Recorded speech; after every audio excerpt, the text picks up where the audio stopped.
So this is the Carter-Hoffmann pickup cabinet. This is made with modularization in mind. Practically, the customer can buy one setup, and then after their business grows, they can eventually add slices and make it expandable.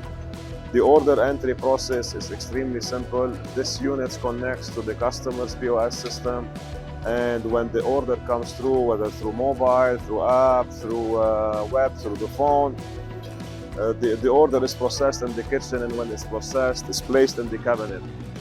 This is where the job of the operator ends, and then from here on, the system takes the actual step to communicate with the customer and let them know that their order is ready. So technically, the message goes out to the end user telling them their order is ready as soon as the order is loaded.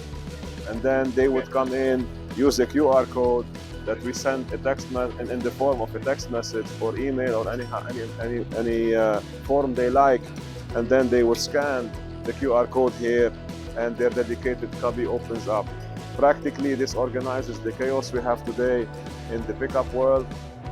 It streamlines the process, it eliminates that labor element, it eliminates the error element, and it eliminates also the accidental pickup, which people call today accidental pickup, but it's actually theft.